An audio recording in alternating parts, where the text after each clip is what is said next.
a turning point in history, the Roman conquest of Britain. The year 43 AD marks a pivotal moment in British history, the beginning of the Roman conquest.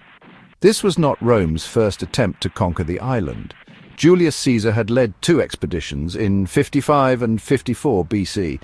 These had been brief incursions, demonstrating Roman military might but not resulting in lasting control. The Claudian invasion of 43 AD, however, was different. It marked the start of a concerted effort to subdue and absorb Britain into the Roman Empire. This invasion would have profound and lasting consequences, shaping the destiny of Britain for centuries. The Roman imprint on British society, language, culture, and landscape would be indelible. This essay will delve into the key events of the Roman conquest, exploring its background, the invasion itself, and its lasting impact. Setting the stage before the Claudian invasion. To understand the significance of the Claudian invasion, it is essential to consider the context in which it occurred. Julius Caesar's earlier expeditions had demonstrated both the attractions and the challenges of conquering Britain. The island possessed valuable resources, including fertile land, minerals, and slaves.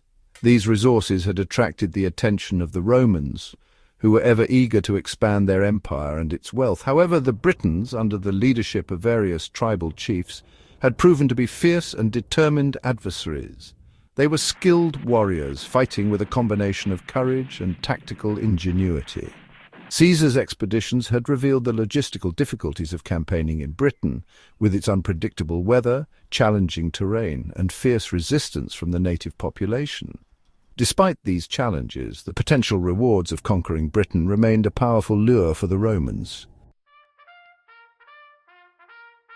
The Eagle Lands, the invasion of 43 AD. The decision to launch a full-scale invasion of Britain was taken by Emperor Claudius, who ascended to the Roman throne in 41 AD.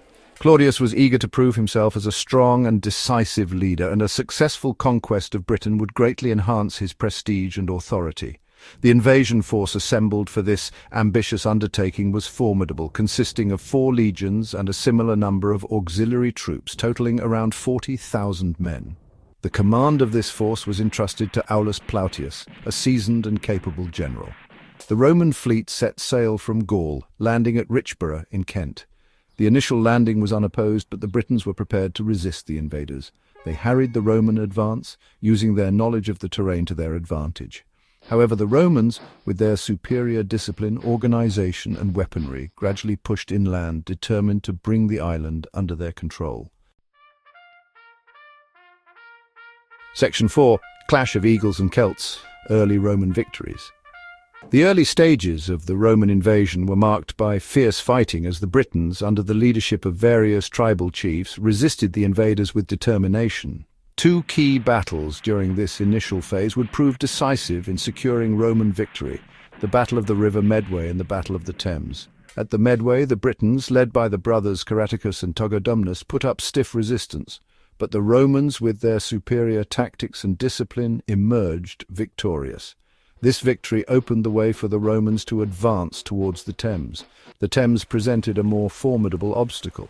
The Britons, aware of the importance of this natural barrier, had gathered in force on the opposite bank, determined to prevent a Roman crossing. The exact location of the battle remains uncertain, but contemporary accounts describe a hard-fought engagement. Roman auxiliaries, including skilled swimmers from Gaul, played a crucial role in forcing a crossing, allowing the legions to establish a bridgehead and defeat the Britons. Section 5. The Emperor's Triumph. Claudius arrives in Britain. Word of the Roman victories at the Medway and the Thames reached Claudius in Rome. Eager to share in the glory of the conquest, he assembled a force of reinforcements, including elephants, and sailed for Britain. His arrival, after the hard work of the initial invasion had been done, was carefully stage-managed as a triumphal procession. He joined his troops at Colchester, which was quickly established as the first Roman capital in Britain, named Camulodunum.